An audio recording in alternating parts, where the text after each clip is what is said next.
Hey guys, this is Julie from Crafty Beach on YouTube, and I'm going to show you how I took these stackable Easter eggs from the Dollar Tree, and I'm going to make it into a coastal Easter bunny for my front porch.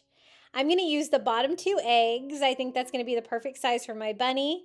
And what I want to do is cover the entire bunny with rope. So I'm using the Dollar Tree rope. I chose the thicker one. It makes wider rows, but you are going to have a lot more seams with a thicker one because it is a lot shorter. So keep that in mind when you're choosing. But once you pick one size of rope, you probably need to stick with it throughout the entire Easter bunny. What I did was just make sure that all of my starts and stops were on the back of the bunny so you can't see it, because especially with the thick white nautical rope from the Dollar Tree, the seams can be a little bit obvious even if you try to blend it in a little bit. So if I got to the back and I had a little bit of rope left, I would stop and start a new one just to make sure that I kept all my seams clean and in the back. I wanted a rope bunny and I wanted a large one, so I thought this would be really cute. If you want yours a little bit on the smaller size, you could use the two top eggs instead of the two bottom eggs. But I've made so many fun crafts with these stackable Easter eggs from the Dollar Tree. They're so versatile, and I can think of so many different things you can make with them. Just today I made an Easter basket with them, so really fun.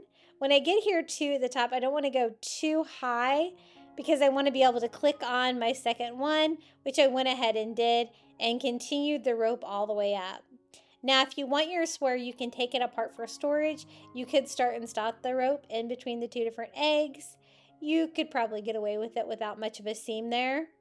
I wanted mine to be pretty seamless, so I just kept going until I got to the very top of our little bunny head. I am going to make little Easter bunny ears on this, and I want them to stick up. And I was trying to find something that I could use for the ears for structure. The bunny ears from the Dollar Tree that I had were not very wired or strong, so I wanted to try to make my own. And I'm going to do that with one of the flexible cutting mats from the Dollar Tree. Now this worked. I sketched out two large bunny ears.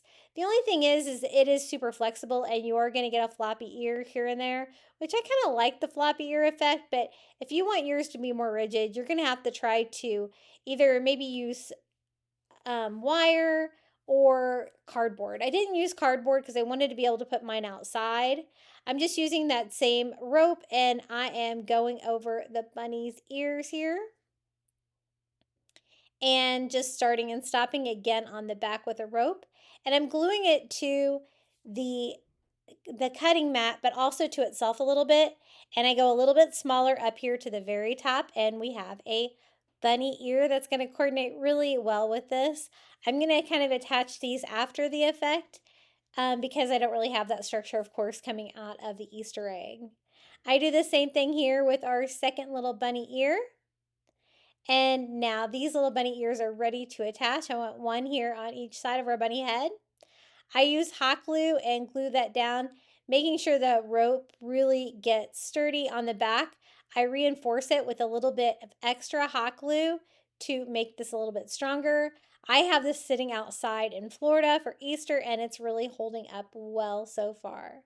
For a bow, I wanted to do something coastal but neutral. So I'm just using some of the wired burlap from the Dollar Tree and I'm just going to tie that around the neck. And I was trying to decide if I should dovetail it or not. I decided not to. And I'm going to do a little faux bow with that same burlap ribbon. And I'm going to mix that up with some of the mesh ribbon from the Dollar Tree. I think it kind of looks a little bit like fishing net. So I add that to my bow, creating tails with that as well.